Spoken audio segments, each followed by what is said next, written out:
Residents of New York's 19th Congressional District protest outside a Manhattan fundraiser for Rep. John Faso, R. in July 2017. The upstate district has seen an explosion of liberal activism. Kingston, NY. When Gareth Rhodes explains his support for Medicare for All, he makes many of the same points about for-profit health insurance as other advocates of the hallmark progressive policy: the cripplingly high costs for worse outcomes, the job lock for workers who rely on employer coverage, and the depressing effect it has on small businesses.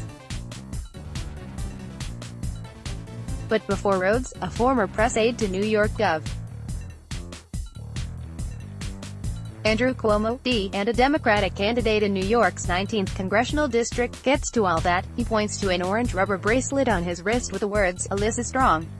He bought it on a campaign stop in St. Johnsville in February. Residents of the small mill town on the district's northernmost edge were selling the bracelets for $5 to pay for the healthcare bills of Alyssa, a local high school student with leukemia. At the bar where he bought the bracelet, he put the young woman's predicament at the heart of his healthcare pitch to locals. "I said, this is why I believe in Medicare for All, a not-for-profit system. Take away the profit from the system and the moment something goes wrong, you're not worried about getting a letter from an attorney denying you coverage because of some fine print," he recalled. "People agreed with me, and none of them are Democrats." Gareth Rhodes shows a wristband with the words, "Alyssa Strong." He bought it as part of a fundraiser to pay for the healthcare costs of a young woman with leukemia. Rhodes, who at 29 is the youngest candidate in the field, approaches Medicare for All in the same way he treats every issue in the race, in terms of the very specific ways it affects a vast swing district spread over 11 counties in upstate New York.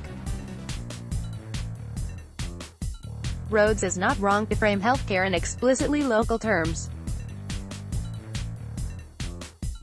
New York's 19th has a lot of Alyssas. Between 2015 and July 2017, district residents raised almost $2 million on GoFundMe to pay for individuals' healthcare costs, according to analysis by the local group Kingston Creative. In a year dominated by intense national debates, a common thread in the state's Democratic primaries on Tuesday is the precedence of local concerns and hunger for representation in Washington that better reflects their community's needs. A swing district packed with Democratic contenders, New York's 19th, which stretches from the New York City weekend home havens of the Hudson Valley to the Catskill Mountains in the west and the Leatherstocking district in the north, is a top target for Democrats this November. The district went twice for Barack Obama by a comfortable margin, 8 percentage points in 2008, and 6 points in 2012, then handed Donald Trump a 6-point win in 2016. Republicans have nonetheless held this seat since 2011. That could all change this year. Rep. John Faso, R., a former Albany lobbyist and freshman lawmaker representing the district, is widely considered one of the most vulnerable Republican incumbents in Congress. The biggest reason is healthcare. In an on-camera exchange in January 2017, Faso promised a constituent who had previously been denied coverage due to a pre-existing condition that he would not vote to undo the Affordable Care Act provisions barring insurance companies from discriminating based on medical history. Then, in May, he voted for legislation to repeal the ACA that would have allowed states to opt out of key pre-existing condition regulations. Trump's election and the accompanying dissatisfaction with Faso have prompted an explosion of liberal activism in a district where Democrats hold a slight registration edge over Republicans. And on Tuesday, these Democrats have no fewer than 7 candidates to choose from. Democratic Pat Ryan, center, stands with his wife, Rebecca Wright, and another attendee of a March for Our Lives rally in New York's 19th. Although there has been no independent public polling in the fiercely competitive primary, conventional wisdom has it that the top two fundraisers, Antonio Delgado, a corporate attorney, and Pat Ryan, an Iraq War veteran and tech entrepreneur, are also best positioned to clinch the nomination. Fundraising capacity is especially important in a district so vast that it includes 4 major media markets: New York City, Albany, Binghamton and Utica. In addition to Ryan, Delgado and Rhodes, the contenders are healthcare entrepreneur Brian Flynn, Jeff Beals, a diplomat-turned-high school history teacher, attorney Dave Clegg, and former Obama administration agricultural economist Aaron Collier. In such a crowded field, the winning candidate will likely need just a few thousand votes. As a result, the contenders have struggled to find ways to both distinguish themselves on policy grounds and demonstrate that they are best equipped to defeat Faso in November. At an organic bakery in upscale Rhinebeck, a caffeinated Ryan, 36, spoke to a retired state employee about his love and commitment to organized labor, an institution as woven into the region's fabric as dairy farming and Hudson River views. For Ryan, the cause is personal. His mother is a retired union teacher. The retiree, Will Noonan, was concerned about a forthcoming Supreme Court decision that is likely to severely limit public sector unions' ability to collect dues. Ryan, who supports national legislation barring right-to-work laws, elaborated on his resolve to fight for union pensions, which he warned are next on the conservative chopping block. "We have to see it as the battle that it is." Pat Ryan, Democratic candidate, "We have to see it as the battle that it is," the West Point graduate and former military intelligence officer said. "And I use that language purposely." Ryan maintains that he is as progressive as Delgado, if not more so. He proposes both a Medicare buy-in and lowering the eligibility age to 55, while Delgado only explicitly supports the former. But Ryan is backed by moderate forces in the party, including Massachusetts Rep. Seth Moulton's pro-veteran Serve America PAC. The new Democrat coalition PAC, backed by pro-business House Democrats, has contributed to Ryan's campaign through a donation to Serve America. The mainstream, though less ideologically distinct, Votivets PAC has also contributed to Ryan. Delgado, 41, boasts a similarly impressive resume. He grew up in Schenectady to working-class parents who worked their way up in blue-collar posts at General Electric. He graduated from Harvard Law School, which eventually led him to a career as a corporate litigator at Maggot for McKinsey, where he put in hundreds of pro bono hours helping men serving life sentences for crimes they committed as minors. As if that weren't enough, in between law school and lawyering, Delgado spent several years in Los Angeles making values-driven hip-hop under the alias 80 The Voice. With solid beats and lyrics, he actually found some critical acclaim.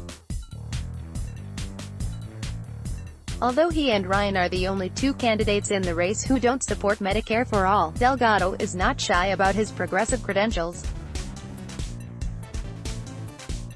He has the endorsement of Citizen Action of New York, one of the state's most influential left-leaning grassroots groups, as well as Andrea Mitchell, the healthcare activist filmed pressing Faso for answers.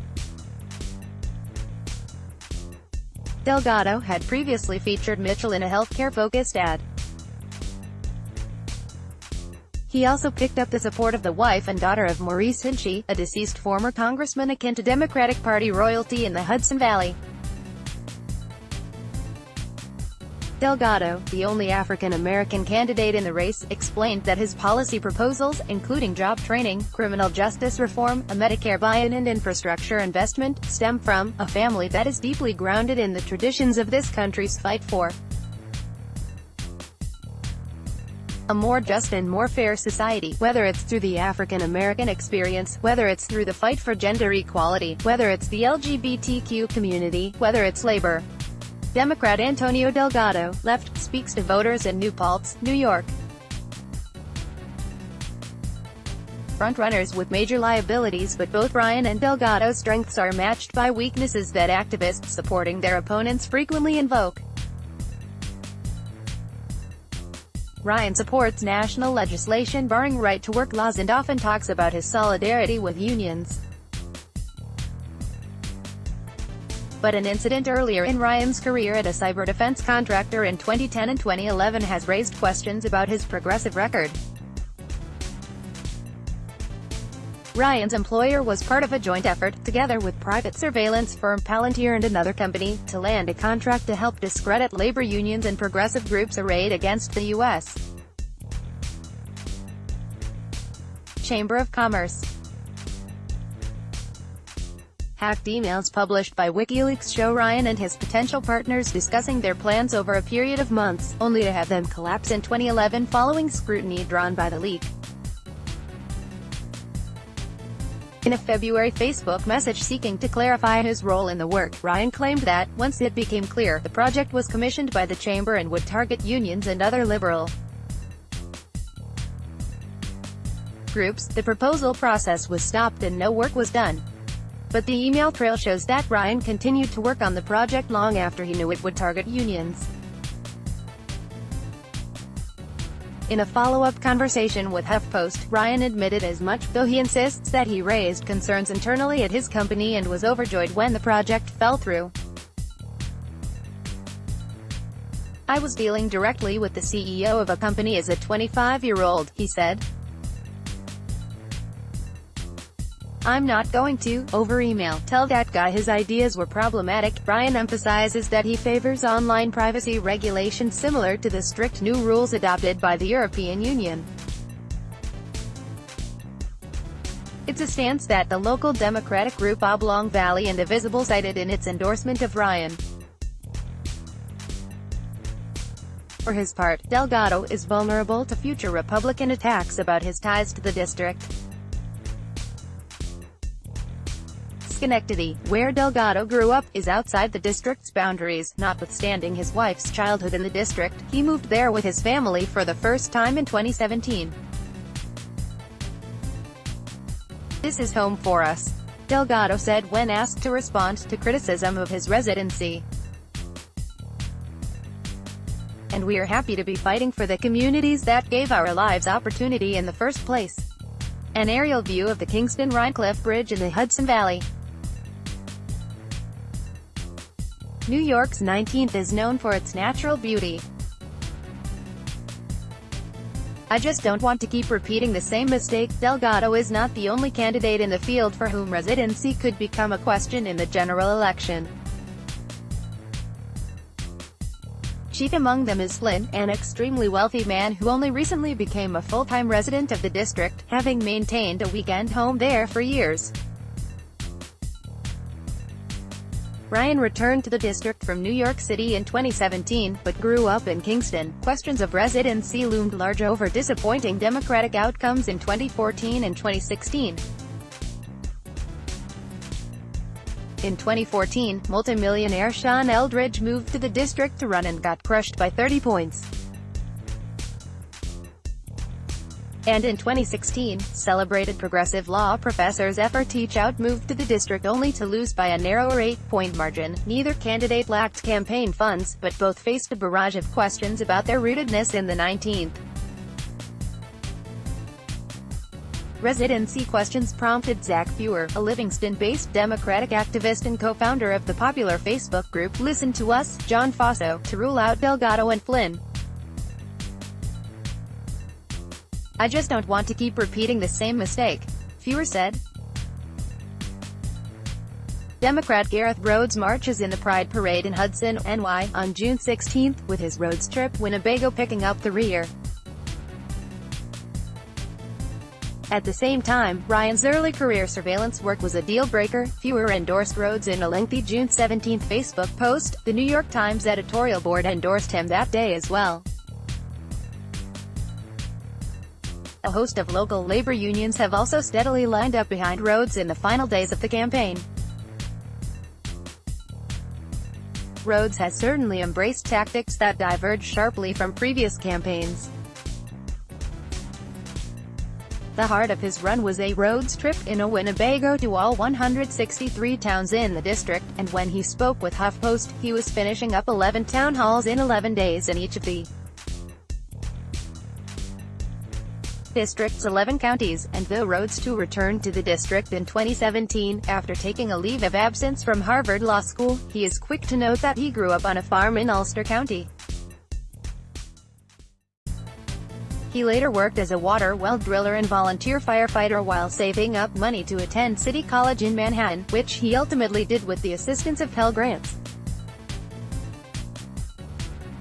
In fact, Rhodes was raised in the deeply Christian, Mennonite-like Bruderhof community in Riften, where he rose at dawn every morning to pick corn before attending school. He left the enclave at age 18, seeking a more socially liberal atmosphere, but he remains close with his family and credits the Bruderhofs for instilling in him a spirit of service and social justice. As a child, he recalls traveling to Albany to protest the death penalty and to New Paltz to rally against the Iraq War with members of his community. Rhodes' biggest liability may be his ties to the governor in a district where suspicion of Cuomo runs deep on both the left and the right. Saja Tracy, a Hurley resident and co-host of the influential progressive podcast Spotlight 19, has not made an endorsement in the race. But Tracy, who is a Cuomo critic herself, doesn't think being associated with Cuomo is a burden unique to Rhodes. That's the attack that John Faso will run on no matter what, she explained. Download. Do you have information you want to share with HuffPost? Here's how. Photo Gallery 2017 Scenes from Congress.